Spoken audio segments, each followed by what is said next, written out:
All right, and welcome on in, everybody, to episode 64 of the Garage Beers podcast, brought to you here on the Belly Up Sports Podcast Network. Go find Belly Up Sports and all the other shows that are on the network with us. Joining you, as always, I'm your host, Michael Keefe. Go find me online at Garage Beers. Mike, with me, as always, over on the east side of Cleveland, it's Chad Meyer at Garage Beers. Chad, what's up, Chad? What's up, guys? I am sitting here watching the aftermath of the Capitals-Rangers game. There was a line brawl at the beginning. Oh. So that's always a good start to a hockey game. I'm kind of glued to it right now, but this will be fun. With your backlighting, you look like you're in the witness protection program. I need a light on your face, bro. Well, listen, Jay. If I told you where I was, I'd have to kill you. So, you know what we need for Menor. your voice is one of those voice distorters. Oh, so yeah. So you'd really be in the witness protection program. Yeah, like I just like there you go. I'll just lean back and I'll go like, Yeah. I'm watching the. Exactly. That's exactly right. I'm watching this Rangers game, and there's a line brawl at the beginning. Oh, that's fantastic. Well, we'll bring in our special guest here before because we should hit on that Rangers thing real quick. But we're bringing our special guest first from WKYC. You know him from ESPN. You know him from the Browns for a time. Right now, you know him as a bright and smiling face on WKYC right here in Cleveland every day. It's Jay Crawford. Jay, welcome back to the Garage Beers podcast. Guys, it's great to be with you again. Yeah. So, Chad, we haven't really talked about this, but the Tom Wilson thing. Yeah. A lot of back and forth. And Jay, are you a hockey fan, Jay? I used to be a huge hockey fan, but I'm following the Wilson thing. What in the world is going on with the NHL? Are you allowed to bring chains and knives to games now? And they're slapping guys on the wrist. I don't. Are they trying to get back to the old fashioned hockey days where guys just bloodied each other from start to finish and there's no punishment? Yeah. I think they're trying to get back to that a little bit because there was a lot of back and forth as to whether what place fighting has in the game now. And a lot of the guys, a lot of the players says it'll always be around, and it's going to. I mean, it will. You can't take it out. No, but it seems like itself. Now it seems like the league is a lot more tolerant than they were even just a few years ago, and I think that's probably a response to the hardcore hockey fan, and many of them were attracted to the game because of the violence. And so when the league in the late 90s and into the 2000s tried to wash that out of the sport, I think they really, they disenfranchised a lot of the true cemented fans of the game. And now I think that what the league office is saying is we might be making a shift back to the good old fashioned bloody knuckle hockey game. And that's fine. But embrace it. If that's what you're about, embrace it. Right. And going by Wilson's acts the other night, my God. Only getting a fine for those actions kind of tells you what direction that's going in. What was it, $5,000? You used to get $5,000 if you looked at someone cross in the NHL, and now it's like, we're going back to these old. Who was the guy? What was his name? Tiger. I think he played in the 80s. He used to lead the league in penalty minutes every year. His name was Tiger, but I can't think of his last name now. He was a boss. I mean, he couldn't skate. I'm not even sure if he could handle the puck or shoot, but the dude could fight. And there were a lot of guys in the league that way. Their only role in the league was to be a fighter. Yeah. And, then the sport washed those guys out, and maybe we're going back to that again. And I'd peek in a lot more often if that was again part of the sport.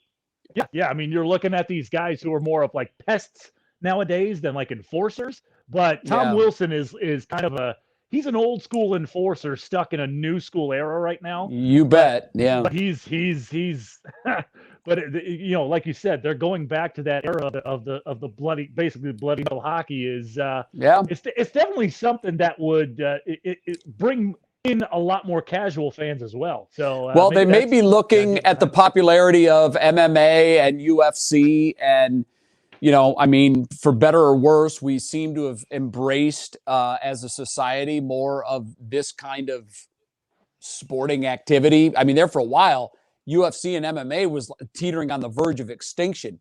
There were states that were writing pieces of legislation that would make bouts in their states illegal. But I think it was like a boulder coming down a mountain. You can try to hold it back for a little while, but you're not going to keep it up there.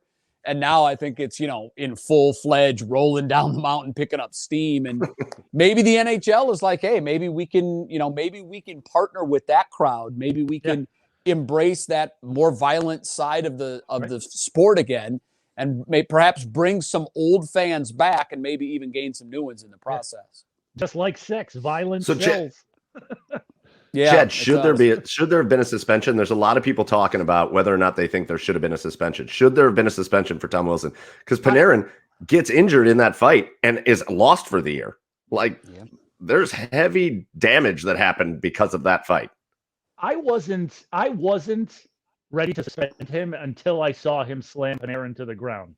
An unwritten rule in hockey is you don't mess with the goaltender after the puck is covered. You just don't do it. And that's exactly what the Rangers player did. I don't know how to say his last name, but that's exactly what he did after the puck was covered. He just kept poking at him, and Wilson pulled him off.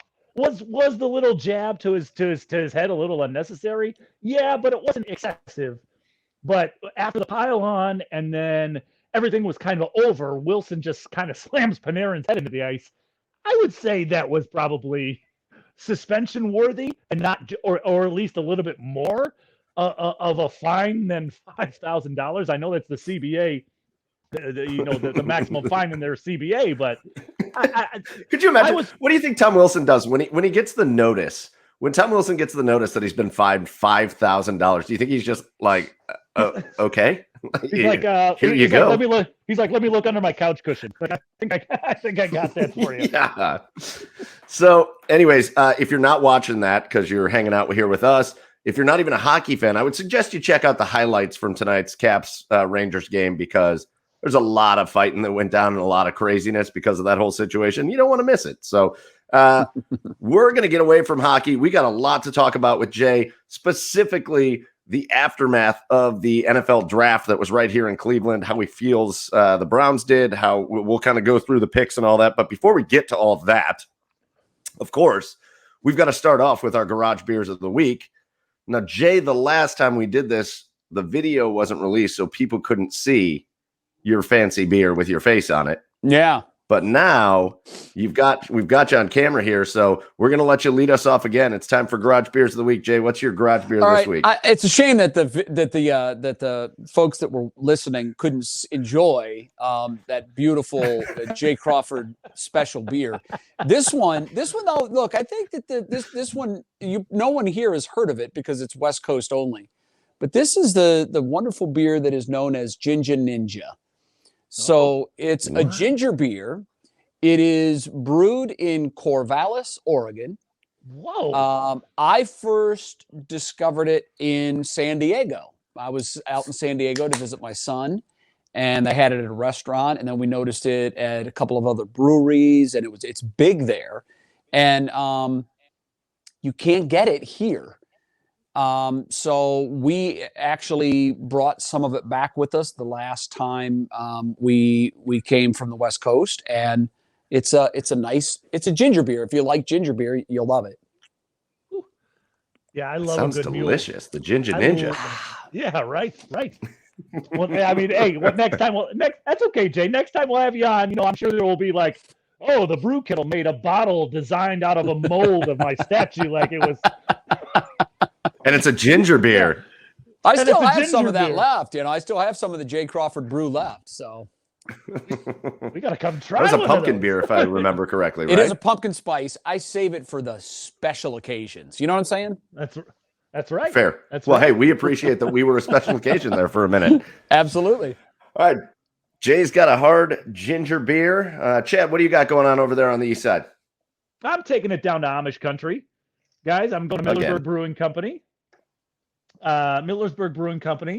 and it's the Tangilicious Tangerine Ale. Kind of looks like my face on the front of the can there. And it's a tangerine ale, and it's a tasty beer. I mean, it's a repeater. I had it on a couple of episodes ago, but it's so good, I just had to get it again. All right, Nice. It's a very delicious and smooth tangerine ale, and so Millersburg Brewing Company, Tangilicious. Sounds How yummy. dare you insult? How dare you insult the horse on that can like that by saying it looks like your face? Oh, come on. Come on. All right, so we got one from out west in Corvallis. We got one from down in Millersburg at the Millersburg Brewery. That'll bring it around to me, and I'm going to just bring it right here to Cleveland. It's one of my favorite times of the year. One of my favorite beers is out, and I'm going for it. So it's a big one from Great Lakes Brewery. It is the famous Lake Erie Monster IPA. It's an Imperial IPA. It's 9.5%, and it is a fantastic kind of boozy IPA, and I only have one of them. Ooh. Thankfully. You only need one of them. So I will not be slurring my words by the end of this podcast, but yeah.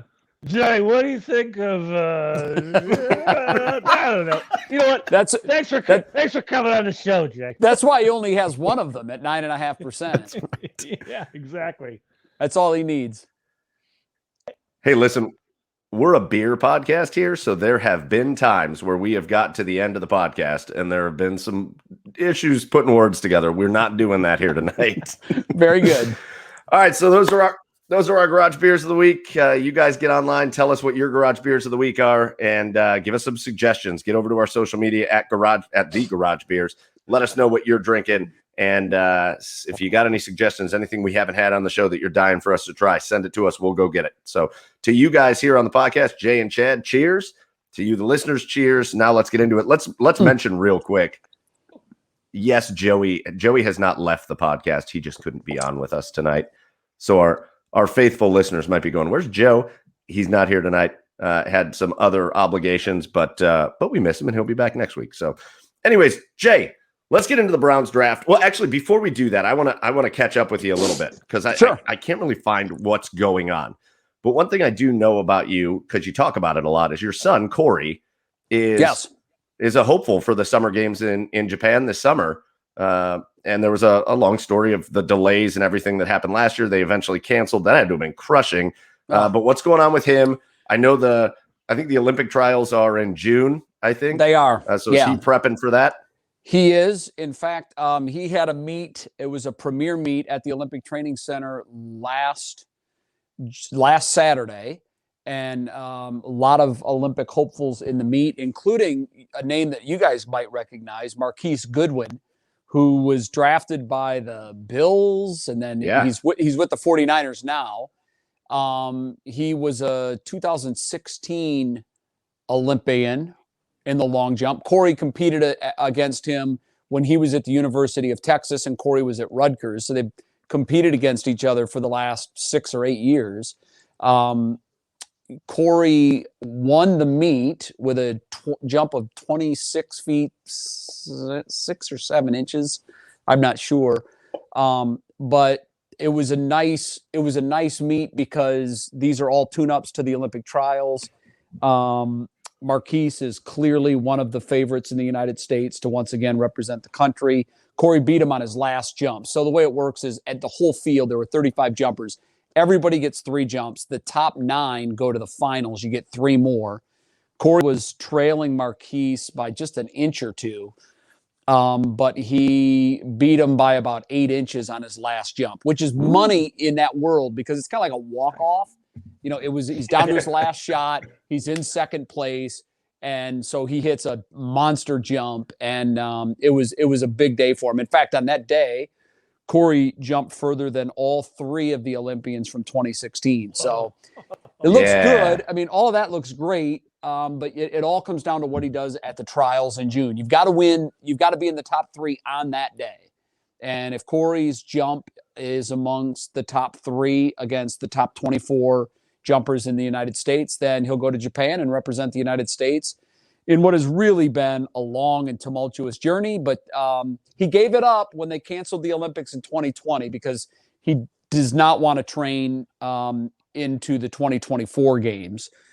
He sacrificed a ton after college. He knew he wanted to make a run at it at 2020. They canceled the games, and he retired. He said, "That's it. He wants to be a coach." And so he was pretty much ready to turn the page. And then shortly after that came word that they were going to try in 2021, and he was still training, but not as heavy. And he said, "You know what? I've come this far. I can't turn back." So he's going to make a run at it, and keeping our fingers crossed that health stays on his side, because that's a huge, huge part of it. But if he can remain healthy through the next couple of meets, and then into the Olympic trials in June, then he'll at least have a chance to represent the U.S., which would be excellent. That'd be awesome. Yeah, I mean, I guess I'm just as important of a note, Jay. I'm curious. Is the boat in the water? Yeah. Do you have the boat in the water? Yeah. That is just as important. That is not just as important. The only thing that we're waiting on is the weather now. I mean, we had that stretch of 80s. We had some 80s in March, and then we had them in April. And so I was, hurry up, let's get this thing in the water. We get it in the water, and I don't think the temperature has risen over. Well, we did have a couple of days where it was in the 70s, but it was gross. It was cloudy and overcast. Right. Nobody wants to go out boating in that. So I'm waiting for that first 80-degree weekend with sunshine so we can get it out and use it. Let's go. I know. Chad. Yeah. Great. Your kid. He's doing fine. How about the boat? Well, yeah. Hey, you got to have the priorities in order, Chad. Exactly. Well, I mean, we did get, your sons out of the way. We talked about Corey. That's 1B. Come on. That is. Listen, Team USA isn't sponsoring the podcast, so we can't talk about it too much. Not yet. Yeah. Not yet. Right. My only other question on the Olympics was, have you discussed with the brass at WKYC there, being the representative to go to the Olympics if Corey makes it to cover the Olympics for WKYC? That certainly has come up. Japan's not allowing fans from any other nation into the games because of COVID. But that is an option. So if Corey makes the team, that certainly is an option, and we'll go. Well, I'm kind of superstitious. I try not to look too far ahead. I definitely don't want to make plans for it. When I was working at ESPN, Corey was favored to win the NCAA championship his junior year, and ESPN was telecasting the event. And the directors and the producers had asked me in advance, do you have any superstitions? And I said, really, the only superstition I have is I don't want to be on camera when Corey is jumping. And I don't want to be on camera if Corey is in the lead and it's the last round. I don't want to be on camera because I wear it on my sleeve, fellas. I mean, it's your kid, right? Sure. And I was that way. I was that way as a competitor. I'm very emotional. Nobody ever had to guess. I wonder how Crawford's feeling. So I just said, really out of respect for everyone, I don't want to be caught celebrating if Corey wins. I don't want to be caught in a moment of, oh my God, if he loses. So they respected that. And as it turned out, Corey was in first place for the entire competition, and he was passed on his a fellow by the name of Jerry and Lawson, who ended up also being an Olympian. He was the first athlete since Jesse Owens to win the 100-meter, the 200-meter, and the long jump at an NCAA championship. Just a wildly gifted kid. But his PR was a foot behind Corey's PR. And Corey was in the lead by a foot. And this kid pulls out an absolute jump of a lifetime, which was like 19 inches past his PR. And it was his last jump. And so Corey lost the NCAA championship on that. And I was thankful that I wasn't on camera because I just, it just wasn't a good look. I took it fine. I wasn't, I just didn't want to disrespect Jerian from Arkansas, who was a deserving champion. and I didn't want Corey to watch that back and to feel like he in any way had let me down. Yeah. So I'm glad that ESPN respected my wishes and didn't show that live. So it worked out well. Although you've got me like, I feel like I need to get into long jump now because of like, I didn't know there were walk-off long jumps. Yeah. But like, who doesn't live for the walk-off? I'm in for that. Yeah, it's pretty exciting. It really is. It's great when you hit one. When someone hits one against you, it's pretty, it's just like giving one up as a pitcher. It's a long walk back to the dugout. I have a buddy. All right, well, you'll be able to catch. Oh. No, go ahead. Sorry. I have a buddy who's a Olympic hammer thrower. It was for a few years. A.G. Kruger, his name, and I'm terrified of him. By the way, yeah, he's probably 6'6", 275 pounds. It's funny you say that because Corey's first year at the Olympic Training Center, he had 3 roommates and they were all throwers. One was a discus, one was a shot put, and these guys were like 6'7", 300. And here's Corey, 6 foot 180. Oh my gosh! Hi guys. Yeah, it was funny. Jay, I have a friend who was probably the same size, like 6 as Corey. Back at obviously, we were hanging out with AG one night, having a couple of adult beverages like you do in college, obviously of age. But I just remember that Jason, his name's Jason, he decided to say the wrong thing to AG one night. And oh, no. I'm not kidding, guys. AG grabs Jason by the top of his head, nothing else, top of his head, gripped him and just lifted him up and threw him against the wall. and I went, all right. Yeah, all those guys are different species from a different planet. It's crazy. And I'm glad I'm friends with that guy. Yeah, exactly. Keep him on your good side. Yeah. I think your head would have been safe, Chad. Anyways, we're going to get off of track and field. But again, if you want to keep track of what Corey's doing, that's happening in June out in Oregon, where I feel like all the track things always happen. So, and I'm sure Jay will be beaming with pride if Corey does happen to make it to the one Olympic way or team, another. Even if he doesn't, beaming Fair. with pride. He's a 4-time first team NCAA All-American. I've told him whatever he gets out of this from here is icing on the cake. If it happens to be a trip to the Olympics, that's great. But the sport has given him an incredible life, and I couldn't be more proud of him. Yeah, your son jumps 26 plus feet in the air in one jump. Yeah, he's your kid's a kangaroo. You gave birth. You and your wife gave birth to a kangaroo. Congratulations. It seems like it. So his longest is 27 feet, and I always tell people, if you want to try to get your mind around that, that's like jumping from the 9-yard line into the end zone. You're almost jumping for a first down. Jesus. Do they serve snacks on that flight? Yeah. Goodness. All right. Well, we wish you the best of luck with that, obviously. But thank you. Let's get into the big event from this last weekend, and what a weekend it was. Because of everything everybody's gone through this past year. Jay, we caught up with you close to the same time last year, as a lot of this stuff was still pretty new. We didn't know how long it was going to last, but it was kind of one of the very first things. One of the very first big events like that. We were used to watching the drafts online or, virtual drafts and all that. And so to have in Cleveland the event the way they did and they put it on, I thought it was spectacular. I think we here in Cleveland, us native Clevelanders, when we see our city on TV and they make it look really good, it means something to us. I think they made Cleveland look great.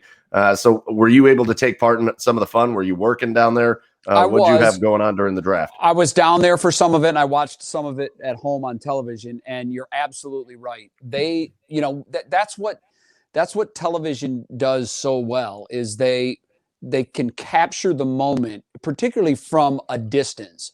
And the shots that they were giving us of downtown Cleveland and the lights and the fans.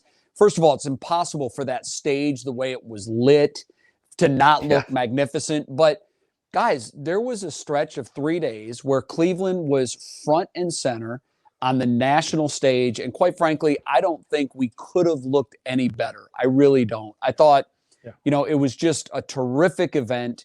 We really played up, I think, the highlights of what our city has to offer.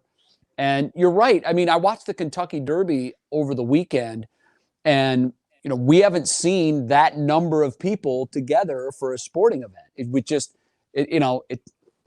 used to be the norm, and now, last year we played baseball games in front of cardboard cutouts. So it was nice, and I hope that is kind of the catapult, because obviously there are fans at baseball games, most of them in a limited fashion, but my hope is that this is really a springboard to the return of the normalcy that we all lived our whole lives with, and that we can put this terrible coronavirus in the rearview mirror and resume our lives. Because really, for the most part, those of us that were lucky enough to come through it, we didn't really know what the next day was going to bring. And it was terrifying for a lot of people. And I think as a country, we're ready to shed that coat and to come out of our cabins after a 12, 14 month sequester. And I hope it seems to be happening just in time as the springtime weather is coming. So I'm hoping for a fun and vibrant, exciting summer outdoors with the masses. Yeah, I'll tell you, it was, we went down, I took my son, who is getting ready to turn 4 this month. So I took my son. It's one of the first big sports. I've taken him to a couple Indians games, but one of the first big sports things. He had the greatest time. He was out down on the field at the stadium, being around the people was fun. It was just that little fan experience thing that they put on was great. Yeah. We had a great time down there. It just was very cool to see. Again, it was like a thing that uplifted the spirits. I was down there for a good chunk of it, whether I was there or just downtown. And it was like life almost started to feel normal again. Yeah. And just to see traffic on the streets down there. Yes. Yeah. I go down there every day for work, and it feels like it's been nuclear winter when you drive to work. There was a stretch when I did the show from home for, I guess, about 5 or 6 months. And when I finally went back, driving through the streets of Cleveland was absolutely like I was in a movie. I didn't see other cars. I didn't see people on the streets. It was just bizarre. And, gradually we've increased the traffic, and now it's starting to feel a lot more like normal. But when I was down there Thursday, and you could really start to feel the buzz of the draft coming, there were people everywhere you looked, and there were cars, and there were people waiting at traffic lights to cross. I hadn't seen that in a year. And so, I mean, it was great. It really was. It was great. But leave it up to Roger Goodell and the NFL to bring some awkwardness to the great moment, though. That chair on the damn stage was the weirdest thing.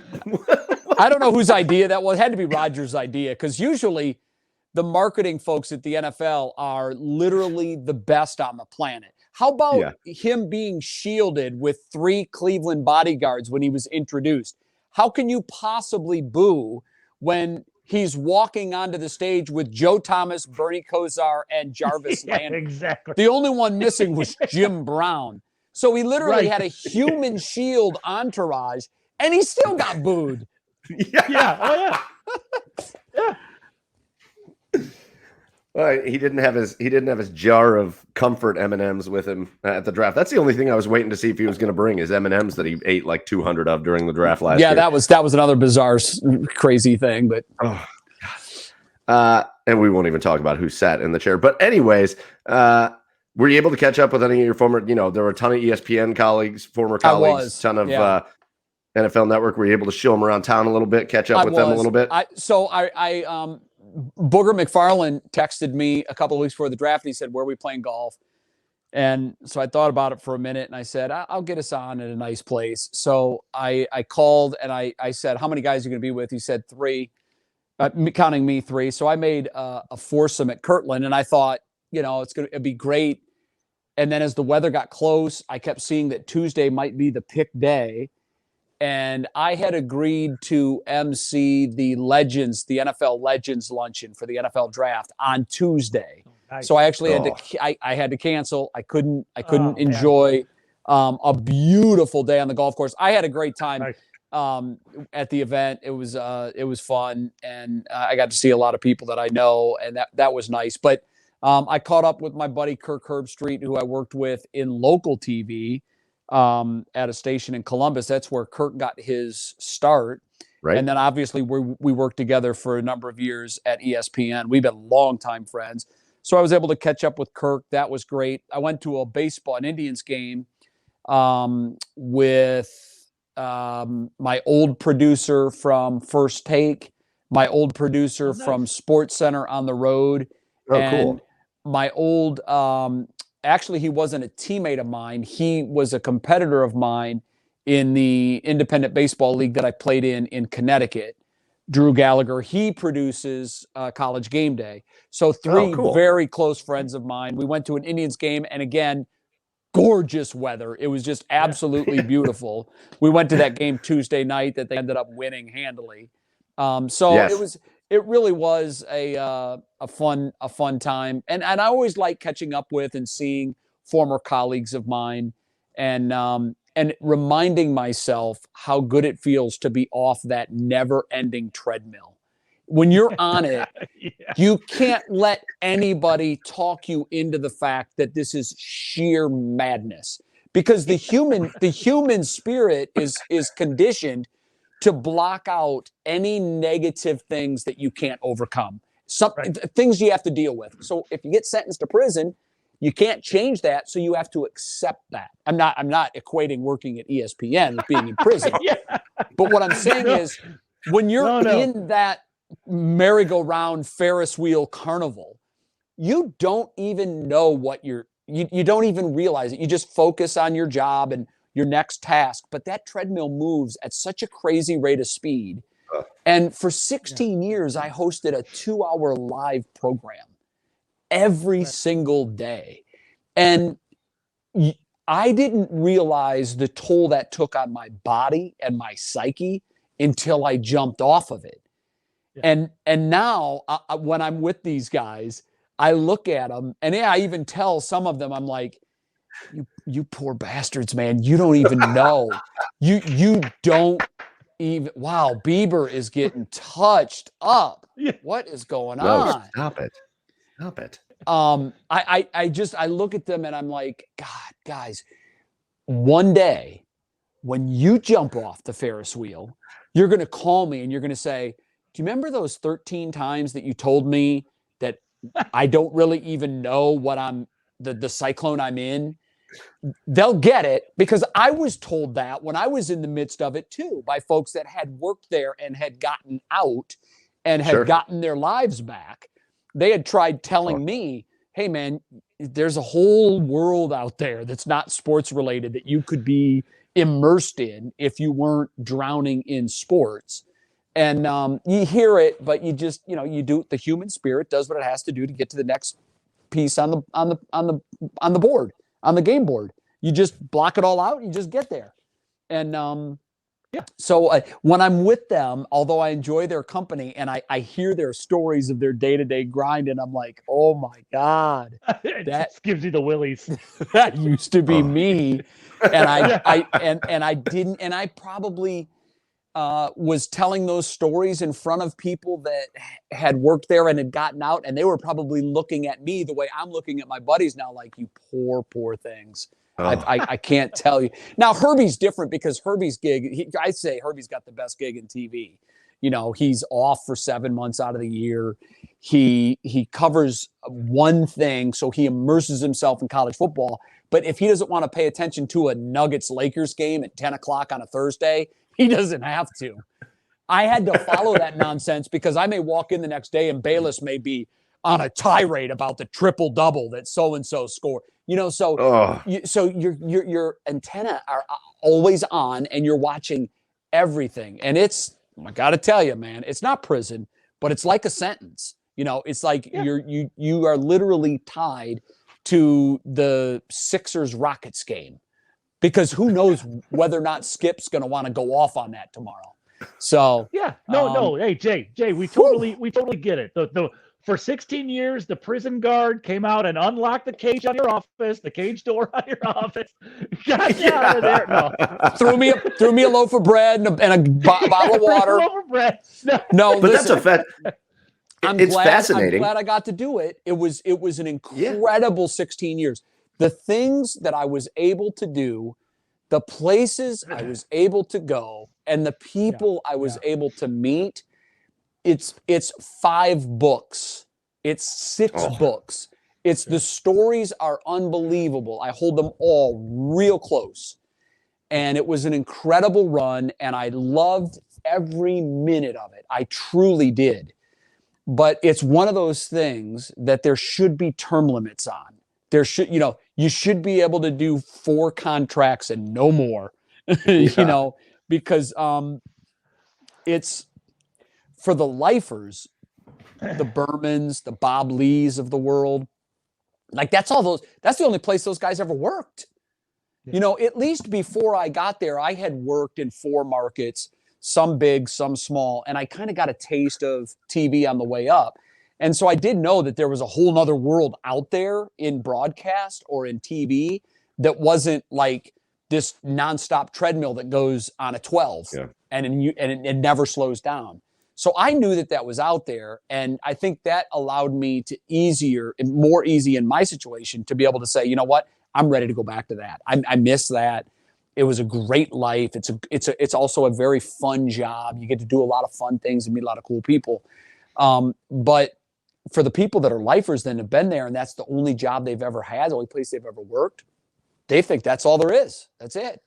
It's crazy. Well, like I said, it's fascinating in that, when you talk about, I'm a sports broadcaster, I work in broadcasting sports, and then you bring up ESPN, that's the pinnacle. You've made it to the top of the sports broadcasting world. You were at the top. And then it just speaks to what people are willing to put themselves through, yourself included. And then you're talking about your buddies that look a little bit worn down, a little bit run ragged, to stay there and to do what you need to do to stay there. And then what it would take mentally to just say, listen, this is great, but I need to not do this anymore. It's a crazy thing. I know people that came to that realization real early in their time at ESPN. I know people that were there for 1, 3, or maybe a 4-year contract, and they knew at jump, okay, this isn't for me, because it's not for everybody. It really isn't, because like I said, the obligation that you're under is so incredibly intense, and it's just it's a massive Shark Tank. When you have a good job, and I was so blessed, I always did. I mean, I got to launch the first ever live morning sports show on national TV from New York City. So this was a job that a lot of people coveted. And so obviously the whole time I was in it, which was I was 9 years with Cold Pizza, which became First Take. So the whole time I'm sitting on that chair, I got every male in the company wanting to dethrone me. They wanted that gig. They wanted that plum morning show slot in New York City. It looked glamorous. It was just as much work as any other job at the network. But unearned run. Come on, guys. So I mean, it was intense, man. And some people got there and within a cup of coffee recognized what it was, and they were like, okay, I got to call my old news director back in Washington and see if they got a spot for me, because this isn't working. So a lot of people that you see for a minute and then they disappear, oftentimes that's what happened. They realized that that job was going to do one of 2 things. It was either going to kill them early, or it was going to lead them into an existence where there was basically no life. You didn't have a life outside of work, because let's face it, the sports clock is constantly moving. And I was working mornings, so I had to be up at 4 a.m. But the sports world is going on East Coast till 2 a.m. with games on the West Coast. So when in the world are you supposed to sleep? When are you supposed to? It was brutal. I mean, as much as I loved it, there were a lot of things about the job that, looking back on it, I don't know how I pushed them to the back of my mind and just forged on for 16 years without thinking about all those elements. I can't get out of my head when you're talking about those people that were there just real quickly, like for one contract or whatever. I can't get Clark Griswold at the Grand Canyon in the original Vacation out of my head, where he just stands there like, back in the car, kids. Listen, that's exactly what it was for some people. And, they worried about it because they're like, will this be a stain on my career? Will people, will news directors look at me and wonder, why this 3-year blip? But I always used to tell everybody, man, look, there's no dress rehearsal for life. You get one shot at it. And if you know that you're in a situation that isn't good for you, professionally or personally, exit immediately. Like, just figure out the next step after you take that step. Right. You'll figure it out. Most of the people there are wildly talented. They're clearly the best in their profession. They've risen to the top. And the beautiful thing about ESPN, and this is what I tell, I can't tell you how many calls I fielded from on-air personalities at ESPN wanting to pick my brain and talk about the navigation of the career back to the local game, because that's where we all come from, right? And so they want to know, was it seamless for you?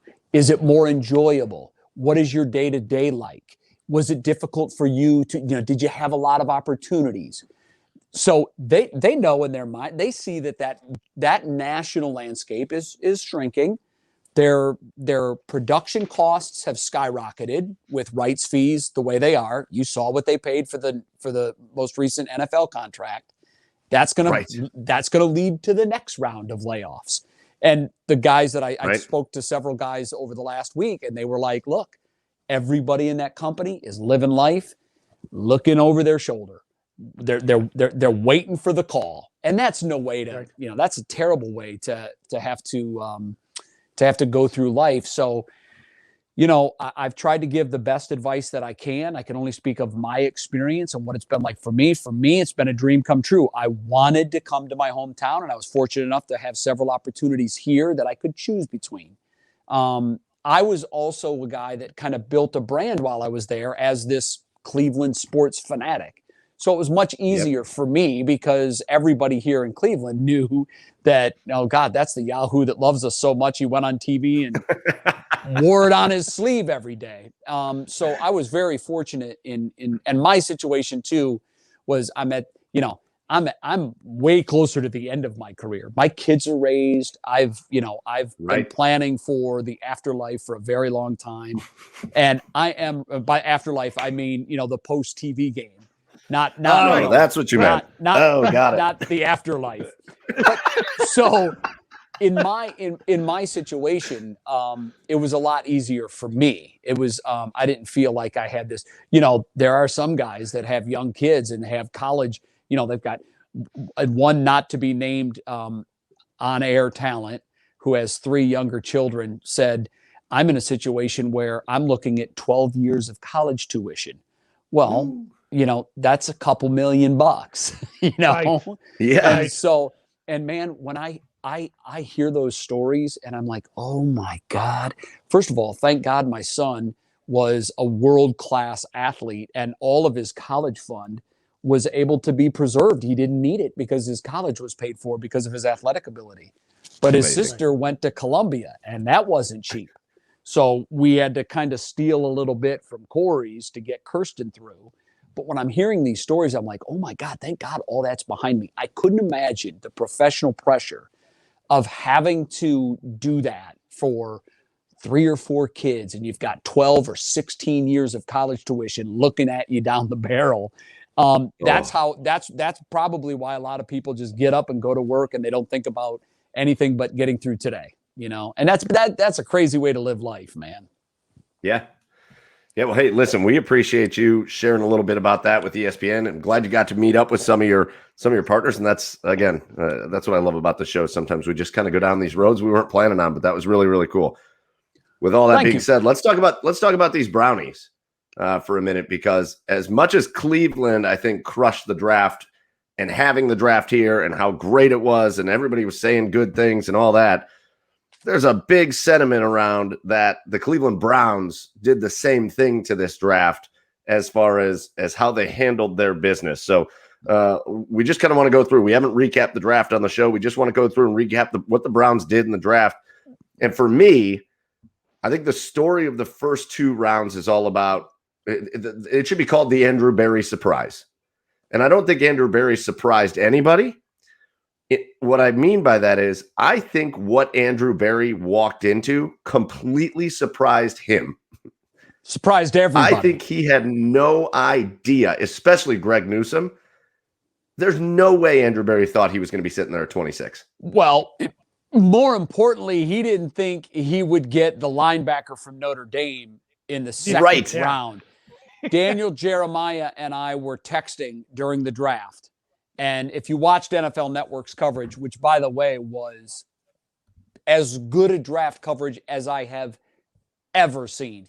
First of all, Rich Eisen is the absolute most professional. He has every gear. He's funny. He's smart. He's knowledgeable. But more importantly, he knows how to set up his guys. It was like I felt like I was at a college frat party. Those four were laughing all night long while informing us and entertaining us. And that's very difficult to do. But I thought, and Jeremiah, who's a guy who I was around at ESPN when he worked there, when he first got into TV and knew nothing about it, it was fun for me to watch him. I think he's turned into the best draft analyst on TV. But we kept texting back and forth, and we're like, how far is this guy going to go? Jeremiah had him as his 15th best player in the draft. And I jokingly thought to myself, God, wouldn't it be funny if he just fell all the way to late in the second round? Right. And obviously I'm thinking there's a 0% chance that's going to happen. Zero. Right. Because from talking to the guys that I spoke to, his name was never lower than third best talent at linebacker. And I knew that we were going to come out of the first two rounds with the linebacker. So I honestly thought that they may take him in the first round. I really did. Right. And when we didn't, I thought, well, you know what? That's okay. We got a great player with a great background from a great school. It's okay. We'll find a linebacker. Right. It's not going to be him, but and then when he kept falling and falling, I kept saying, trade up, because that's his thing. That's Andrew Berry's thing. I knew he was going to do it if the right player and the right teams were involved. And as soon as the trade happened, I knew what was going on. And I just thought, oh my God, we're going to get 2 first-round caliber talent in the first 2 rounds. And that's how you maintain a successful organization. You find steals in rounds 3 through 7. Right. Particularly 3, 4, and 5. You hit on players there that you weren't expected to hit on. But part of that equation is your first 2 picks have to be home runs. We hit a home run with our first round pick, and in my view, we hit the walk-off with the second round pick. So I just think that, we addressed the 2 areas of need on our team, the two of the biggest areas of need on our team. And then I just thought it was very surgeon-like the way Andrew filled in the other blanks with quality names who we may not have known a lot about, but once we dug into them and we heard more about who they were and what they've done, you're like, yeah, this fits. I don't see any bad characters. I don't see any baggage. I don't see any Johnny Manziels. I don't see anybody we have to hold our breath on. So now we wait. These things take 3 years to flush out. When Mac Wilson was drafted, I was excited. When Taki was drafted, I'm like, who? Yeah. And, I thought Mac Wilson was going to be a guy that we could hang our hat on at that position for a long time. I was wrong. And he still may, I'm not saying at this point that the organization has completely flushed their hand or washed their hands of him and flushed him down the toilet. But, when you have a hit within the first 2 years, and he hasn't done that yet. Yeah. He hasn't broken through and been that hit that we were hoping that he would be. So if he develops further down the road, that's great. But I think these young kids are going to be super. So I have a question for you, Jay. Jeremiah Owusu Koromoa. I think I got that right. JOC. Nailed it. JOC. Yeah. JOK. JOK. Yeah. Yeah, JOK. So, a couple days later, it came out that he had an undisclosed medical condition as one of the reasons why he fell a little bit. But it said, but the Browns doctors cleared him. And the other reason that you see was that, because of his size, a lot of teams didn't have a plan for him. So, and Brown's doctors cleared him of that medical condition. So was it really the medical condition, or was it like, or was it more of like because of his size and position, or hybrid, I guess, that teams really didn't have a plan for him? Like, because if the Browns doctors cleared him, certainly like other teams, right, doctors could have cleared him. Could have, right? But it doesn't always work that way. So a red flag can be put up by an organization, and it's such an incestuous business. If Baltimore looks at this kid and there's a problem, within a matter of hours, the other 31 teams are going to know about that. You know, and now you do your due diligence on a player. You investigate the player's background. You look into his upbringing, where he comes from, what he likes to do. They dig deep into who these guys are, because you don't want to make mistakes, because these are $1 million mistakes when you make them. Yeah. So a team can put a red flag up on a guy, and oftentimes that's going to scare a good number of other teams. Well, if there's something there, if Baltimore saw something, there must be something there. And so teams will take them off their draft board. They don't want risks. The way you succeed in the NFL draft is to eliminate as much risk as you can. Yes. Inherently, there's going to be risk. It's a lottery. You don't know how anybody's going to turn out. Right. But the thing of it is, I mean, look back. I always tell people this. You guys are probably too young to remember this. Once upon a time, the big draft dilemma was Peyton Manning or Ryan Leaf. Right. That was the big draft dilemma. And one of them was losing his mind on a national stage in real time in front of us, while the other one has gone on to be $1 billion empire of pitchman / Hall of Fame quarterback skill. Right. If this were a science, that wouldn't have been the big question of the draft season. Right. So it's not a science. It's not. So some teams will hear some of this chatter and they'll further look into it. Other teams will hear it and they'll say, take them off the board. Jeez. And now remember this, guys. Remember this. The game of the NFL draft is trying to sort out fact from fiction. What's real and what's fake news? There's no more fake news than there is in the NFL draft. Much of it started by GMs and scouts. They'll tell a reporter, we looked into it, or this player did horribly on this, or he had some real red flags that we found, hoping perhaps that his draft stock plummets and they can get him at 26. Right. So it's all this it's this weird game of espionage in this very closed quarter incestuous bubble of 32.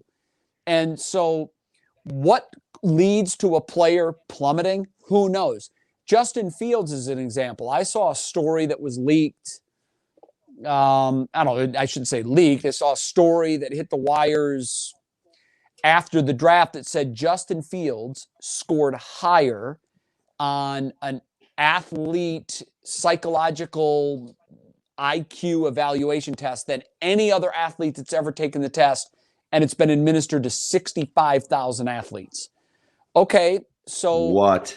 If that's true, okay, somebody knew about it before the draft, the Bears, and they kept it under wraps. That wouldn't be anything that they would want to share, because then that player might be gone before their name was called.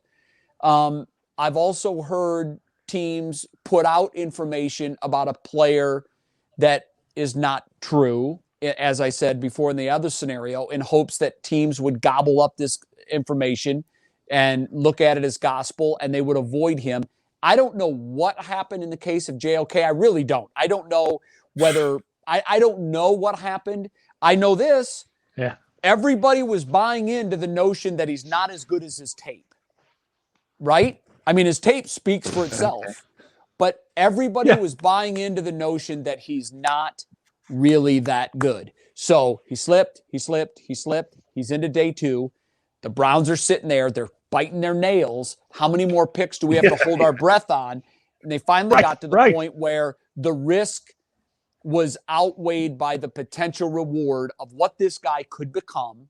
And it's funny. I love looking back on 1985 pre-draft columns. What were people saying about the players that were going to come out? Right, sure. It's filled with misses, and it's filled with with opinion that this guy's going to be terrible, and the guy's in the Hall of Fame, or this guy is a can't miss, surefire gold jacket Hall of Famer one day, and the guy has a one contract career and he's done, and so you just can't figure it out. I by all accounts, Andrew Berry is a wizard. I mean, every movie he's made so far has been like Jedi. You were looking at this guy going, what? And because we're not used to that. We're used to us making exactly the wrong move. And I'm not saying Andrew's not going to have misses. He will. He absolutely will. But the way you secure a long career as a GM in the NFL is to have more hits than misses. And so far, he's got a nice little drawer of equity built up to where when his misses finally hit, they're not going to be career-ending. And Jay, as Browns fans, how many times have we done it over the years? How many times have we been watching the draft, trying to do our own thing, and you watch that one player where you're like, that guy is going to be awesome. He's going to be awesome. He's going to be awesome. And for some reason, he's slipping, and all of a sudden, Pittsburgh's on the clock. And you're like, Jesus Christ. Every time. Baltimore's on the clock. And it's usually like, what Pittsburgh in the hell? Baltimore. Yeah, I know. And they always take him. Yep, they do. This is what they must feel like. Other teams must have been out there other fans must have been out there looking at JOK being like, what's happening? What's happening? And then he lands at the Browns. For good reason, we jumped to JOK because that was, pardon my French, but that was the holy shit moment of the draft. No doubt. That he fell, the Browns trade up, they get him. But I think in Andrew Berry's head, that moment is in the first round. I think many, many people had those four cornerbacks going in the top 15, top 18. Yeah. Greg Newsome, Patrick Surtain, J.C. Horn, and Caleb Farley. So for Greg Newsome to fall to 26, crazy. I think you're right. And this is what I love about Andrew Berry. And every GM does this. They have alternative plans. What if a tight end is off the board at 4? Are we going to see a run at tight ends then? What if a running back goes at 11? What's going to happen? How will that lead to dominoes falling in ways we didn't predict? And what I loved about the way the first round unfolded for us, we haven't been in this position in forever.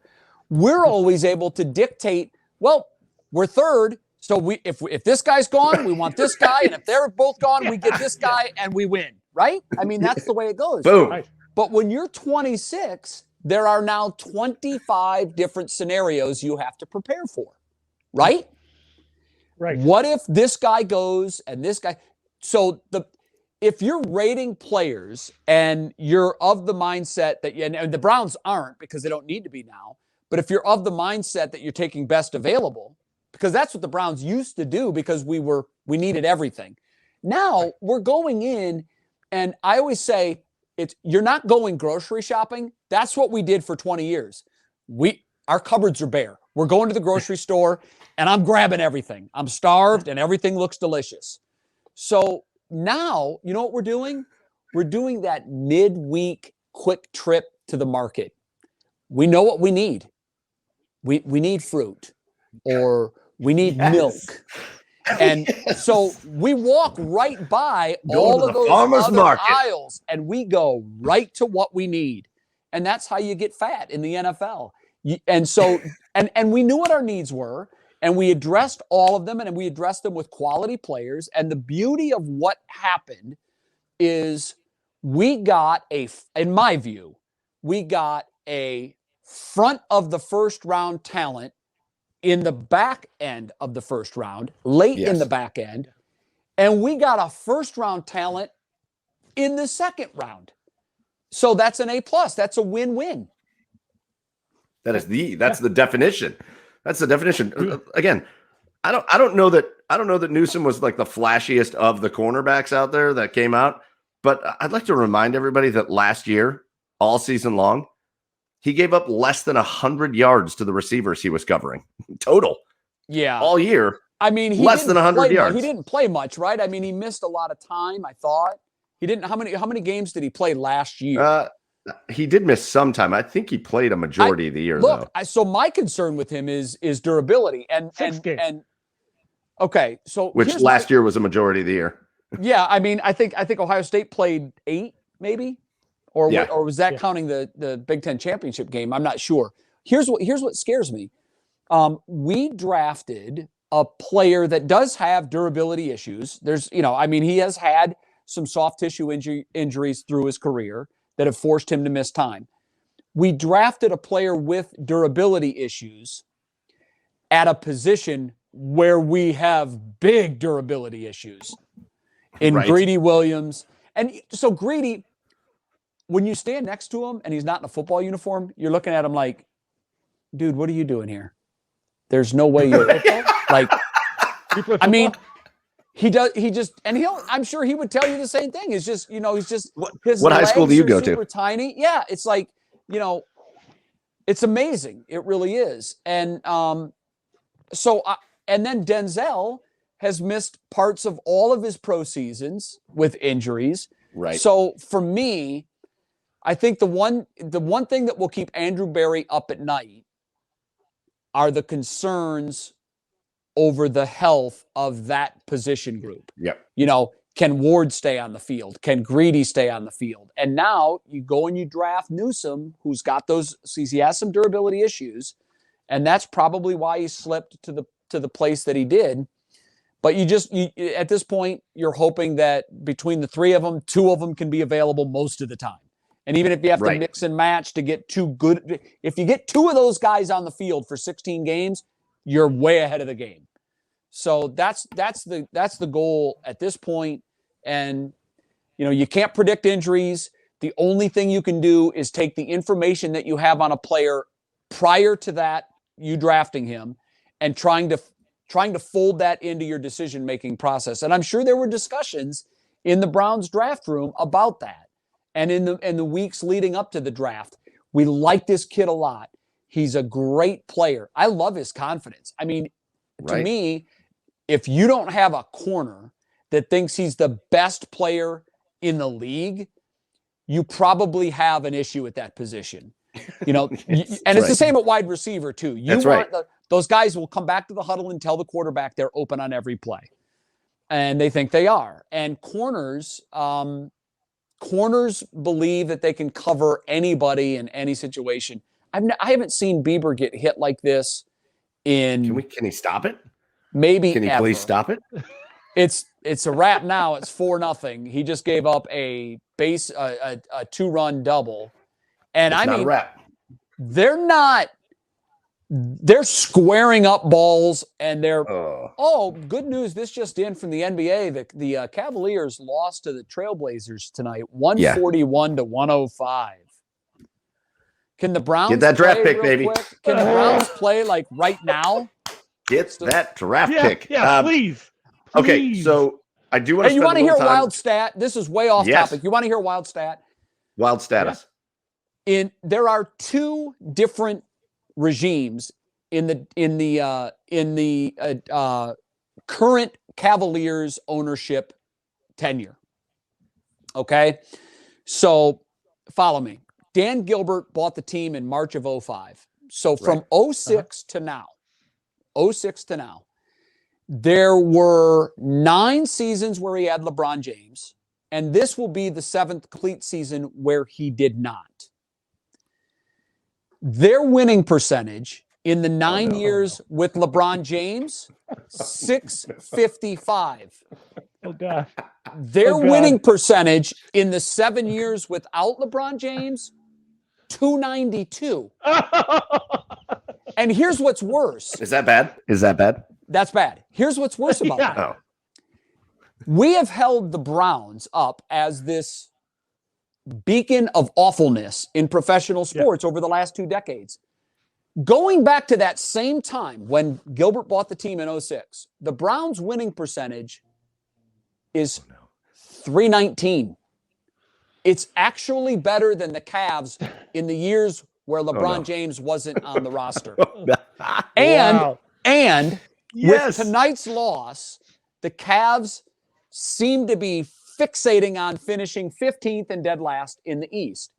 If they finish 15th in the East, here would be the places that the Cavs finished in the East in the non-LeBron years under Dan Gilbert's ownership. 3 15s, 2 14s, a 13, and a 10. No playoff That 10 gives appearances. us hope, baby. The 10 gives us Well, hope. the 10 was when Kyrie was like kind of becoming a star. It was the last year before LeBron came back. Yeah. So I know that Gilbert brought Cleveland an NBA title, and we tend to think of him as, oh my God, thank you. He's been a dumpster fire of an owner. Well, I think there's so much. And again, I don't know that we have the time. I don't know that I have the energy for the Cavaliers right now. However, I don't either. I should have never brought it up. I give. And here comes the number 5 pick in the lottery, despite those stats. Oh, well, that's the other thing. We'll probably wind up with the worst record and get the 8th pick in the draft or something like that. And draft a guy that no one's ever heard of. You know, I think a real discussion, as sad as this makes me because I want to like him, I think a real discussion needs to start happening about Kobe Altman because he's not been great. His drafts have been okay, but his moves have not been good. His trades have not been good. You're being nice. Yeah. You're being nice. And I like Kobe. I root for him. I want him to do well, but holy cow. I mean, the proof is in the numbers. We got a comment that the 8th pick got us a stud last time, referring to Colin Sexton. Oh, I don't know that I'm going to call Colin a stud at this point. Well, listen, he needs to be coached. He like I think he's a great talent, but you got 4 other guys on the floor with you. Use them. Mm-hmm.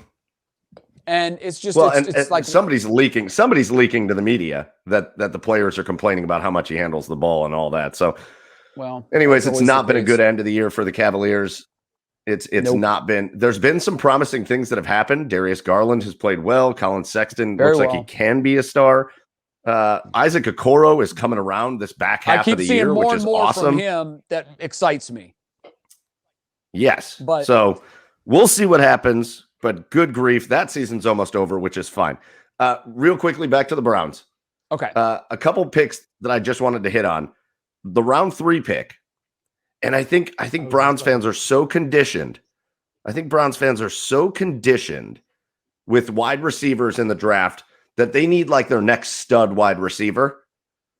That I think a lot of Browns fans were like, Anthony Schwartz. Why are you taking Anthony Schwartz? Because he's not a polished wideout, but he runs 4.2 speed. The guy's a track athlete.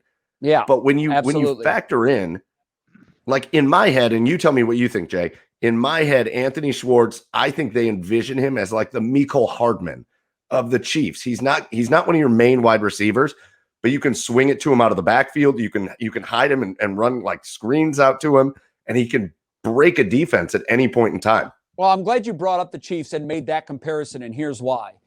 In the 2020 version of the NFL, we are finding more and more that teams are getting creative in ways to get the ball into their playmakers' hands, right? And Hardman's a great example of that. Like when a guy has that kind of ability, just put the ball in his hands and he's going to make something happen. And I think Schwartz is the exact same guy because, and here's the other thing that he could be valuable with. He's going to take the top off the defense. Even if you send him on a go route, someone's got to follow him.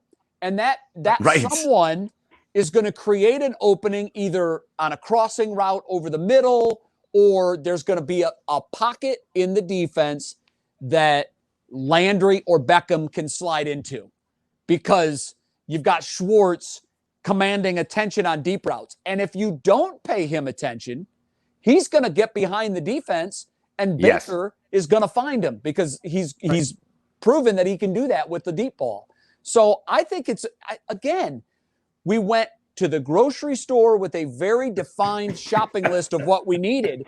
And we walked we weren't out hungry when we were shopping. And we went through this 9 items or less line. And we had a smile on our face the whole time because nobody was in line in front of us. And we just went through the cash register. Bloop, bloop, bloop. We gave them our card. We walked out. And when we were walking out of the grocery store, we were looking over our shoulder like, did I steal something? Right. I paid for everything, right? Yeah. Why do I feel like I just committed larceny? Because we got what we needed. And I think we checked every box that of what we needed. And I don't think I couldn't have written a better draft before the draft. I couldn't have done it. I mean, everybody knew what we needed, but it seems like we came out of there with the best available player at all of those positions when we were drafting. And that never happens to the Browns. And by the way, you mentioned earlier that it's the Ravens that swoop in and make a trade in the spot before us to take the guy that we'd been targeting the whole time. What you left out of that scenario was the guy that was orchestrating those moves was once upon a time Mr. Cleveland Brown, Ozzie Newsome. Right. So that was more salt in the wound. Yeah, here you go. And it was just, and Ohio State's game of pain Pittsburgh's game of pain is taking Ohio State athletes that we think are garbage that go on to have great careers in Pittsburgh. Exactly. Because for whatever reason, the Browns have been adverse to drafting Buckeyes. It's happened a handful of times in the history of the organization, almost to bemusement. You're like, wait a minute, this is a blue chip program. It has always been a blue chip program that throws players into the NFL that become stars. And for some reason, they're always good. The team closest to them geographically just looks the other way and watches Pittsburgh take them. And it's always been a source of my absolute madness. How does this happen? How is this a thing every stinking year? Yeah. And hopefully this regime kind of realizes the mistakes of the past regimes. And we got a Buckeye, and hopefully he has a nice career. But it'd be nice if when these can't miss All-American Buckeyes are available when we're drafting, and we need players at that position, that we might take a few of them. Yeah, I think seems obvious. That was my next question. I mean, I think I know the answer to this already, there, Jay. But we talked about Schwartz, but who is your favorite pick of this Browns draft, not named Greg Newsome or JOK? Well, I loved Schwartz, to be perfectly honest with you. So when the day before, I was going through a buddy of mine who studies the draft for a living, but doesn't work for a network, but provides scouting reports to the networks, does a lot of work with the teams. I had asked him for his top 10 at linebacker, safety, defensive end, and wide receiver. Nice. And Schwartz was like number 7, and he had an asterisk next to it, but there was no asterisk below the list. And I'm like, I think he left something off. He wants to say something about this guy, but forgot. So I called him and I said, hey, listen, this burner, Schwartz, you have him at 7 and there's an asterisk next to his name, but you don't have there's no denotation key below it. Like, I don't know what that meant. And he goes, oh my God. Yeah, I forgot. Because he prepared this list specifically for me, because I had asked him about those positions in particular. And so some of it was cut and paste, and he put it all together, and he just forgot to fill in the asterisk. And I said, so what did you want to say there? And he said, well, what I want to say about him, what I meant to tell you about him is he's the guy that most perfectly fits the wide receiver that you guys are looking for. Yes. So there's different kinds of wide receivers. There's the Plexico Burress, big body wide receiver that might go up and get anything. Then there's the route runner that's, like Wes Welker is not going to jump off anybody's charts. But like when you watch him long enough, you're like, you know what? This guy's really, really solid as a route runner. And then there's, Brian Brennan types, the hands guys that you 3rd and 7 and you need a first down. You're going to look to him. Well, so what he said about Schwartz was he's the guy, if I have to look at all the wide receivers that are available, he's the guy that I think would fit most perfectly into what Cleveland needs. We got him. Well, That's what you want to do. So probably my favorite pick because it worked out that way, and because I got this scouting report, I'm like, well, that's awesome. when you get your guy, so guys, that's almost like you could almost make an argument that he's a first-round pick, because if he was the best fit for us at wide receiver, and that's who we got, and we got him in the third round, you just tip your cap to Andrew Berry, and you realize that this guy's making all the right moves. He's a Jedi. That's what he is. Well, You made the point of what he can do for the other receivers, taking the top off and all that. But you also got to make the point of what the other receivers do for him. When you got Odell Beckham out there, and you got Jarvis Landry, and you got Hollywood, and you got this receiving, and not to mention Nick Chubb and Kareem Hunt and Austin the tight Hooper ends and the group. Right. Yeah. What that does for a guy that you can just get a little swing pass out to, the space that creates, because that's what this guy is. This is not your precise route runner guy. This is your get him a little swing pass. Yep. Get him out in space. World-class sprinter that you have to put. That my game plan for if I'm on offense and I'm drawing up a game plan, I'm not ready to close my eyes on Saturday night unless I have 5 specific plays called for him.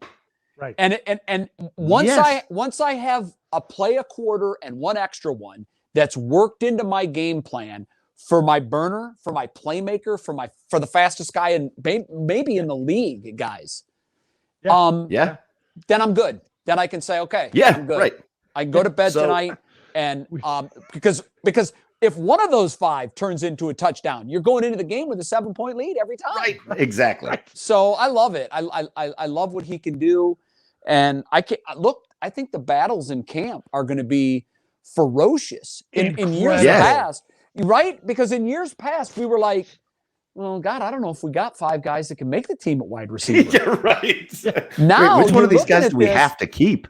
Now you're saying, which one of these guys that will be picked up within 15 minutes of hitting the waiver wire are we going to have to ask for his playbook? Right. And we haven't been in that situation, guys, since the 80s. We went to the grocery store. I feel bad for whoever that is, but that's amazing. We went to the grocery store for fruit. We got to the car, realized we needed bread and milk, went back in and got it, man. And got free dessert. Yeah, I got free dessert. Yes. Yeah. Nothing better than free dessert. Real quick, between Anthony Schwartz and the next guy I was going to talk about, you did have James Hudson. That to me is the sign of here's where we're at as a franchise pick. You take this tackle who's a monster. Yeah. He's a monster. He's raw and he needs work, but you're going to now put him in as depth behind the best offensive line in football, where he's going to be able to learn from that entire group. And who knows if 3-4 years down the road, James Hudson isn't your starting tackle. So we'll see what happens with him. But then we went in last week and I asked the guys on the podcast last week, I said, who's the one guy outside of like the first round that you desperately want to wind up with the Cleveland Browns when this weekend is all said and done? And we went around the horn, and my answer was Tommy Togiai from the Ohio State Buckeyes. Nice. I think it's absurd. I think it's absurd that he went in the 4th round. I think it's obviously there's some size questions with Togiai, and that I think was the primary issue with him. It was the issue. But having said that, you talked about a blue chip university football program in Ohio State. Did you ever see somebody, well, with this group specifically, I shouldn't say have you ever seen somebody, because of course you have, but somebody that, remember, Togiai was out for a little bit. Mm-hmm. The impact that he had when he came back, when he was off the field versus when he was on the field, changed the entire Ohio State defense. Completely changed it. And we know that because we watched every snap of the season. And you start to learn like little nuance, like things that you can't measure. There's no plus minus stat in football, really. It's your eyes. Right. It's your eyes. Like, you know that defensive linemen are rotating in and out, and you kind of get a feel by the middle of the second quarter who's on the field when the plays are being made and who isn't, right? Exactly. And with the Ohio State defense, it was like you were seeing a completely different unit when he was in the game. And Yes. that only happens in hockey. Like when your leading scorer is anchoring the first line, suddenly everybody on the first line looks freaking amazing. Well, that's the impact that one player can have. Well, it's weird too, because at that position, you can make everybody look better when you're getting to the quarterback in a second earlier. Right. You're making your defensive backs automatically look so much better because they're never getting burned. They're not getting burned on deep routes because the quarterback doesn't have time to step back and find a guy and throw to him. So there are players at every position that have an intangible impact on a team. And I think, I'm not saying he's going to have that impact at the next level. He clearly had that kind of impact at Ohio State. So, and here's another thing. We've been pointing out the differences between these Browns and our old Browns, right? And among them is when we used to draft in the 6th and 7th round, these guys were going to make the team. Yeah. Yeah. They were going to make the team. Very true. Right. Now, no, and we needed them. Wow. We needed them. We absolutely needed them. Now, what we're seeing is good. We're drafting guys that are potential projects. So what that means is you can draft a raw guy. Like I think Schwartz is kind of a raw wide receiver. Yes. You know, I think if you took away his 4.2 speed and you gave him 4.5 speed, he's probably not being drafted. He's probably not playing college football. And part of that's Auburn's fault too. And part of that's Auburn's fault because of the I Auburn agree system. I agree with you. Yeah. But so suddenly we're taking guys that maybe are super green or they're raw, but they're dripping with natural ability. We couldn't do that before. We had to take football players before. Not right. If you get something from your 5th round pick in this draft, that's a bonus. Because when you look at the roster that we have and you start making roster decisions, now I know that things are going to happen in camp and injuries and whatnot, but if you looked at our roster before we went into the draft, you're like, we don't have 9 spots available. Yet we go in with all this draft equity. We have 9 picks, right? So that allows you to take a chance here or there on a guy that might be a little green in the experience department, or maybe hasn't had the proper coaching, or maybe he comes from, you know, a smaller, unproven school. And what can he do when we get our hands on him? And that's where the Patriots have always thrived. They're able to take those guys that other teams aren't even paying attention to because they need guys that are going to stick on their roster. The Patriots are taking these guys saying, you know what? If Wes Welker turns into what we think he can be, he's going to help our team. And how many of those guys have the Patriots drafted during Belichick's 20 years there? Endless. Endless. So that's one thing to reach for a need and to take that player that everybody thinks is going to be an absolute superstar. And then it's another thing to take a guy that you see some quality in, whether it's work ethic or it's his he's just a winner, or he's a born leader, or he's got this quality or that quality. And oftentimes these things are immeasurable. You can't see them in Indianapolis, and they're intangible. You can't even sometimes you can't even explain it in a guy. I've had coaches tell me, when you say, well, what is it that you love so much about this player? And the answer sometimes is, and it's the same answer, you know, I don't even know. I can't put my finger on it. Or something about him. Yeah. The answer is this. I don't know. Everything. It's everything. If I could have 22 of him, I'd win the silver trophy every year. So, yeah. And that's gut, right? That's purely gut. That's Indians are on the board. I just saw a stat on the Indians broadcast. I think it said I'm trying to do both at once. I think it said they lead the major leagues in run differential after the 6th inning, which makes sense because their relievers this year have been really, really good. Right. And I have noticed the last boy Emmanuel Clase. Oh my God. The thing is with him though, I want a little movement to his fastball, because 101 is impressive, but when it's rail straight, these guys are going to get it.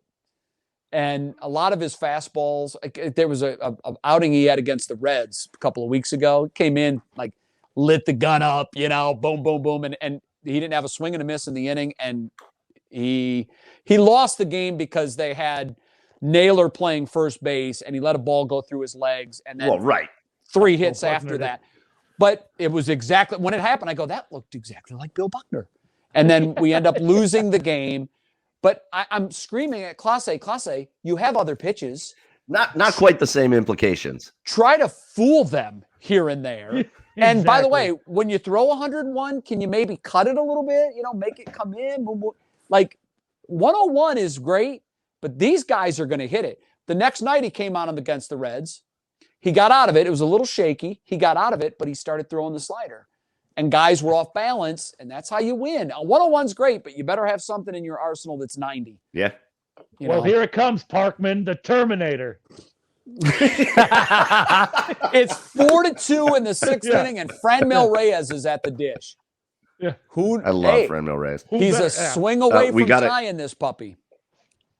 We did get a fan question from one of our buddies, Derek, who's listening.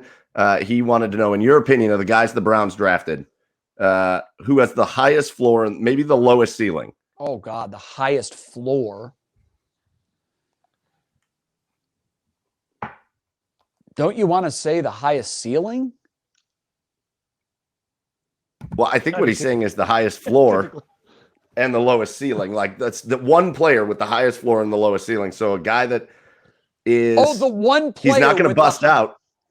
Oh, okay. Yeah. So I guess another way of saying it is the guy that could be a superstar, but either way, he's going to be a good player. Yeah, for real. Well, typically you would want that person to be the first player you selected. Fair. Because, I mean, if he doesn't have the highest ceiling, I don't know why you're drafting him there. I know a lot of it's done on perspective. You're prospecting on a player. Is this player going to live up to his potential? Did the players that he played against at his position in college, do those players, are they of the caliber that will go to the NFL? That's why I'm always leery of taking a North Dakota State quarterback. I'm always leery of that. Always. Right. And the reason I'm leery of that, I'd rather take the second or third best quarterback in the SEC who faced NFL caliber competition throughout his career. Yes. When you're at North Dakota State, I don't even know who the Bisons or whoever they are. I don't even know who they play. Like, how can I judge a player? How can I make an educated opinion on a player if I don't know anything about the players he's playing against? When I take a player from a blue chip program, from a Notre Dame, an Ohio State, a Clemson, I know that those guys have done it at that level against the highest talent available for that sport in that category. So I don't want to take a guy from North Dakota State. I think it's too risky. Now, when you play corner, I will say this. This is a concern of mine that I haven't brought up. The Big Ten, I thought this year the Big Ten was extremely bad.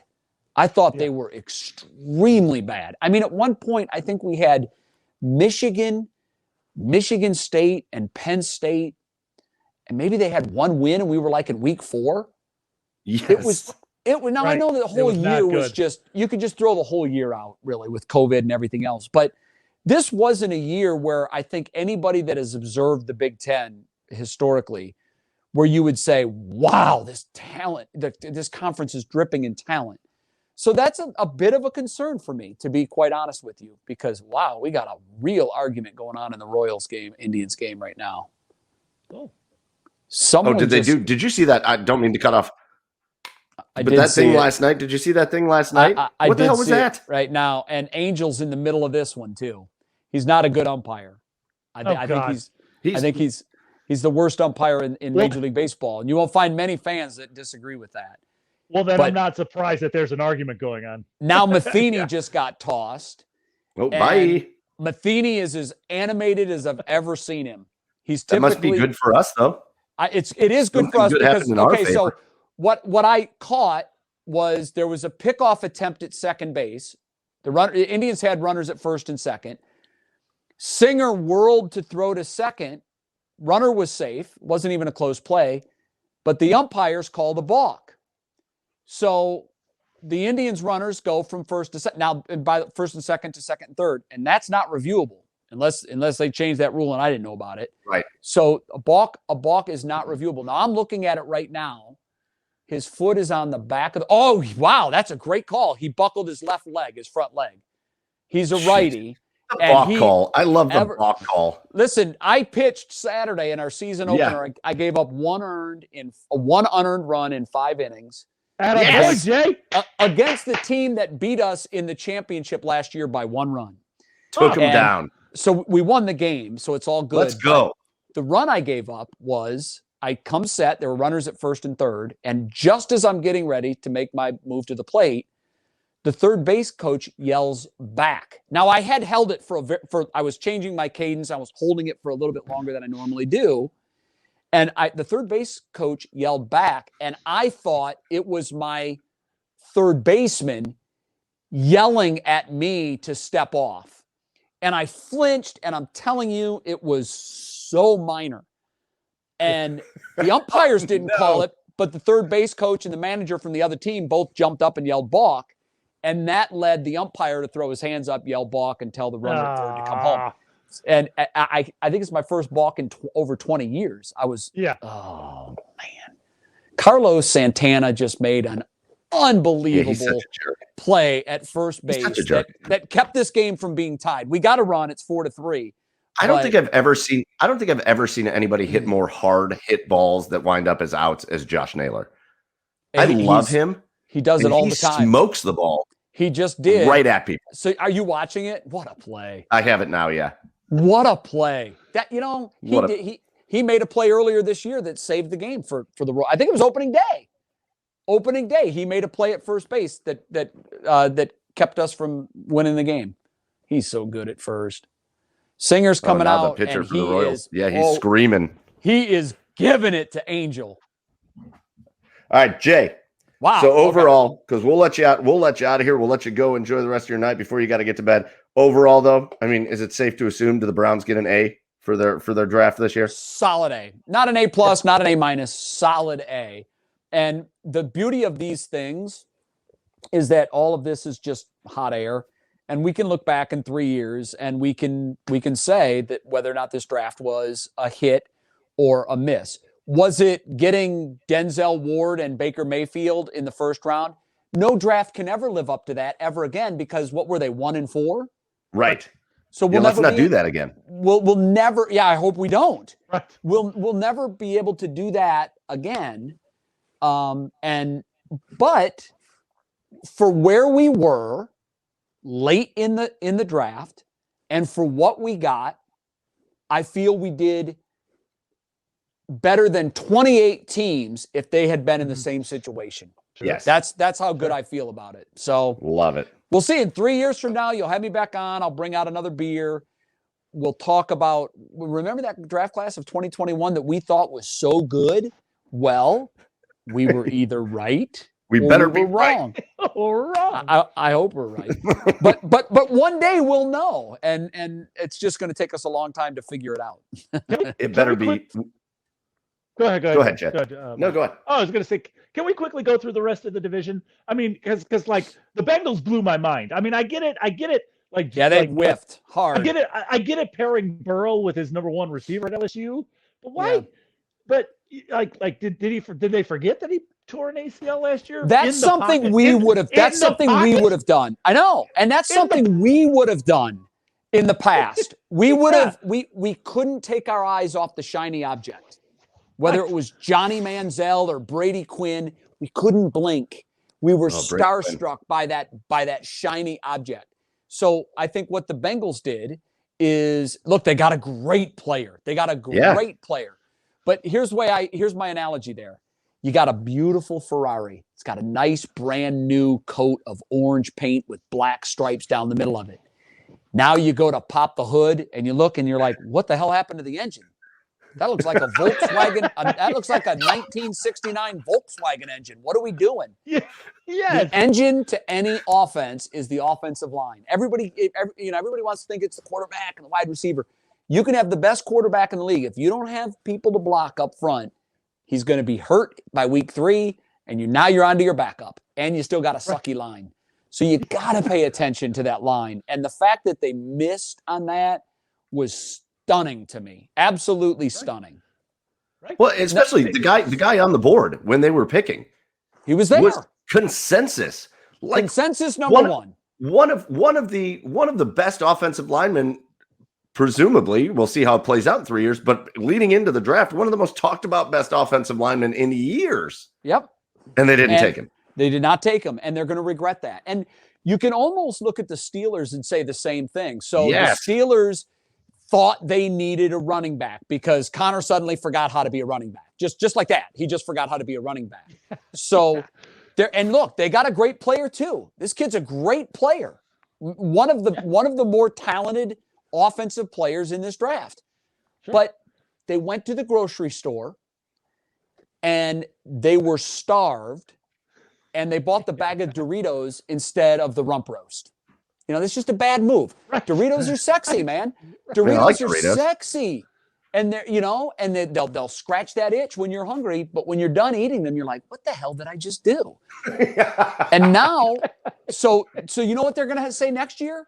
At the end of next year, when the Steelers are 24th in the league in rushing yards, and Ben has been sacked 1 billion times and he's thrown 11 interceptions a game, they're going to say, I knew they should have drafted a lineman. And yet all Steelers fans I know think that they won the draft. They won the draft.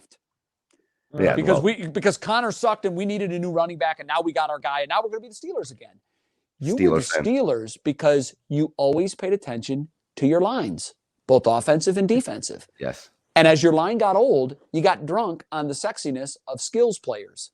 And now you got a lot of skills players, but again, you open up the hood and you look in there and you're like, that's a go-kart engine. I can't go anywhere with this. It looks great. It looks great, man. It passes the look test, but I can't take it out. I can't do what I want to do with this thing. Well, it's fun to make fun of the Bengals and the Steelers, but we still have that other team in the division, and they still do know what they're doing. They do. I think they did a great job with the draft. Yeah. They always do. They're well coached.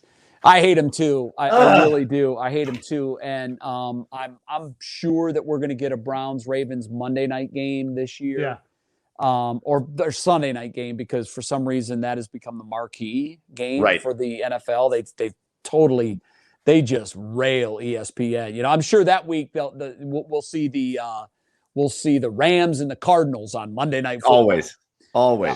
Texans and Titans. Let's go. Yeah. It's so crazy. ESPN pays a gajillion dollars to the NFL, and before this year, before the new contract, they weren't even in the Super Bowl rotation. They got one playoff game, an AFC wildcard game, which was always, rated just slightly higher than the rerun of Jerry Springer. And it's a good rerun, though. It's one of the good episodes. Yeah. So you're going to get Steve got his ass kicked in that episode. Yeah, well, he did. Yeah. Steve's got a show now, bro. Yeah, he's got his own show. Show, which, by the way, rates just higher than Monday Night Football in most leagues. So, there you go. All right, Jay, listen, you've spent a great amount of time with us. This was awesome recapping the draft. We love having you on. Second time having you on. We sure will look forward to doing this again in the future. But check out Jay Crawford on WKYC Channel 3. What times are you on? 5 o'clock every afternoon, Monday through Friday, with the program What's New with my wonderful co-host, Betsy Kling. We have a blast every day. We really do. When you get home from work, pop on Channel 3. How could you not like seeing Jay Crawford making your day better? So, Jay, thank you so much for joining us, sir, and we'll talk to you again soon. By the way, I like to think of myself as your go-to guy for grocery store analogies. 100%. I've never had this many in one period of time like this. I've never made this many, but it kind of became the theme, and I just ran with it. Like if anybody else tries to make one, I'm just going to cut them off. I'm going to be like, listen. We have only one guy can do that. Okay. Listen. Now I'm hungry, and my Heinen's card points have gone like through the roof. So this is good, great. Guys. Always good to see you, man. Take care. Yeah, All right. See you, Jay. Thank you so much. Bye-bye. And that was Jay Crawford joining us from WKYC Channel 3. Again, check him out every weekday, 5 o'clock. What's it called? What's New? What's New? What's New? With Jay and Betsy Kling. But that was awesome. That was awesome. What's new? What's new? Jay and Betsy. What's new? Hey. Listen, it was fun just getting, Jay's been around involved in sports for a long time, with ESPN for a long time. He knows a lot of people. So it was fun getting his perspective because, again, as a Browns fan, I watched that draft. And Chad, you're probably the same way, just thinking, holy shit, we are crushing this. We are crushing, You take Tommy Togiai in the 4th round. And again, I don't know that Tommy Togiai is going to be good. What I do know is what I've seen. And again, when I judge, when I try to make my judgments on how players are going to be in the draft and coming out of college and all that, it's very much for me based on how they've looked in their games. Yeah. Right. So a lot of people a lot smarter than me do a lot more digging into other things. I just don't get into I call them the combine stats. I don't get into the combine stats. Right. I watch how a guy plays, and generally that translates. Yeah. And I think Togiai and Greg Newsome and JOK, man, like this draft, I think they've got a real chance to put 3 immediate impact players on the field right from the start. Yeah, I mean, and what you were talking about there, Mike, is what a lot of people call the eye test. I mean, you look at them on the field, you see how they play, and and you think, usually it translates. Something I wanted to mention, Togiai, something we missed when we had Jay on was, they talked about his, size issues, but I think the other factor was that something we missed is he was only a full-time starter for 1 year. And I think if I'm convinced he would have been a 1st or 2nd round pick if he would have had more than 1 year as a full-time starter, because I love that guy too. Because, again, the eye test, you watch him in games, he is wreaking havoc on every single play that he is down in that 3-point stance. So I'm really excited to see him play. Well, and it's also, the other thing that he does a lot well. Again, there's interior defensive linemen. Again, their primary job is to be a run stuffer. Their primary job is to be a block eater, right? Eat up blockers so that your edge players and your linebackers can get at the quarterback. Right. However, Tommy Togiai was a beast. He got into the backfield all season long. So this is a guy that creates problems in the backfield. Not only does he eat blockers, but he pushes them back. I think, to me, listen, we've talked about the offense, and I love adding Anthony Schwartz to that.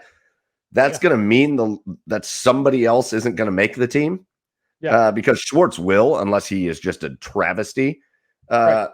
However, for me, the thing I am most excited about, right?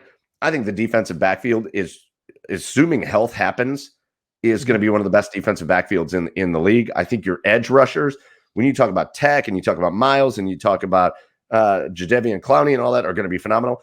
The thing I am most excited to watch, though, is that battle on the defensive interior line. Who's going to make it? Who's going to play between the guys they brought in free agency, between the guys, again, like Billings that didn't play last year, but he was here. Right. And between like a guy like Togiai, add him to the mix. I know everybody's talking about Sheldon Richardson being gone. And I will not say a bad word about Sheldon Richardson because I really like him. But like, that room's doing really well right now, even without Sheldon Richardson. Like, I know a lot of people, and Andrew Berry has said publicly, we would welcome Sheldon Richardson back if the deal is right. I think that's a pipe dream. I do not think that's going to happen, but I think the room's doing just fine. There are so many options at so many positions right now. What is happening? The Browns roster, Mike, is up to 90 players. They have to cut that down to 53. It's up to 90 players.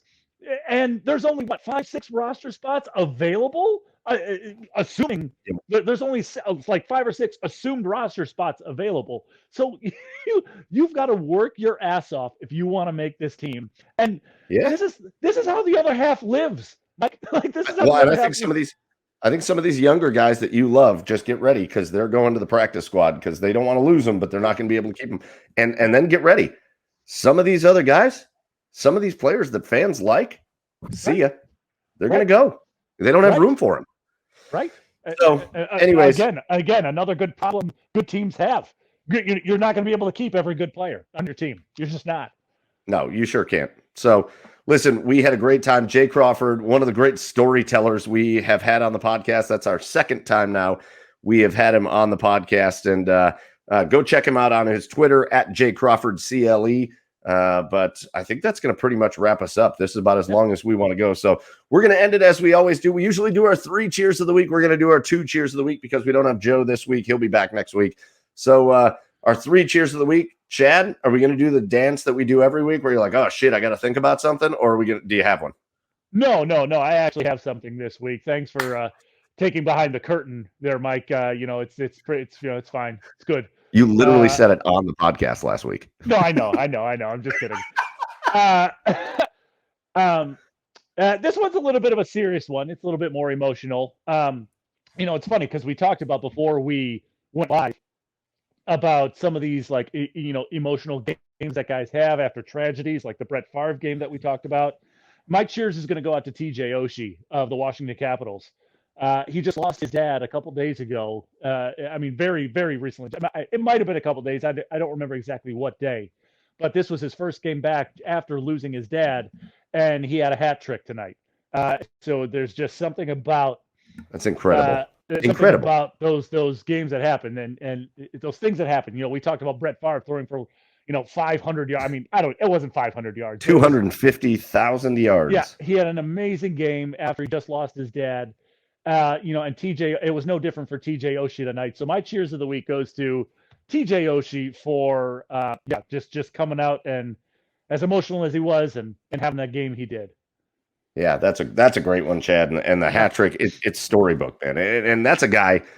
I hate the Washington Capitals. I hate them with a passion. I hate them.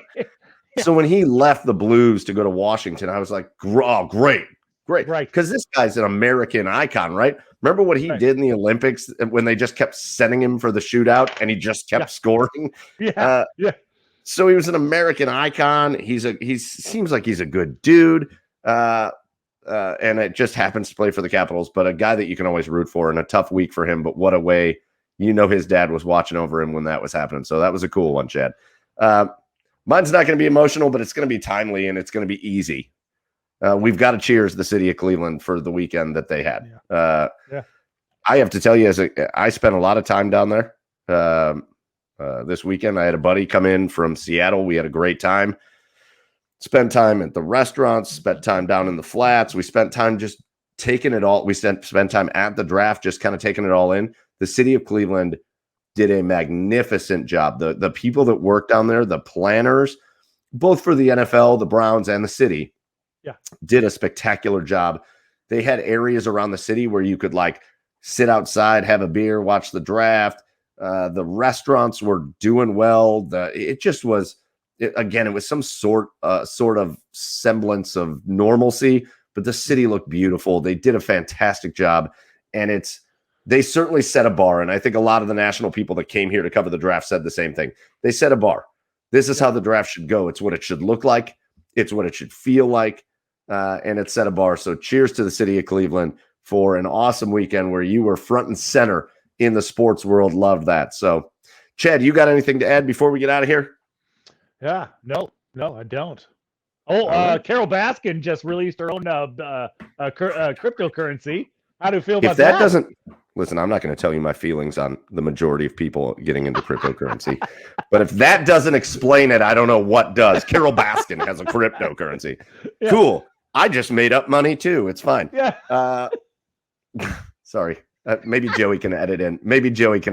Some cat coin. Or some songs from that show. Some Tiger King songs. Yeah. All right, so that's going to do it. We got to give out our thanks. Again, first of all, thank you goes out to the Belly Up Sports Podcast Network for hosting us, for having us a part of the group. Go check them out, Belly Up Sports. Check out some of the other shows on the Belly Up Sports Podcast Network. Some of our partners over there, they do great work. Again, a big thanks goes out to Jay Crawford from WKYC, from talking everything from Browns to ESPN to the Cavs to the Indians and so much more. We had a great time with Jay, and we'll do that again.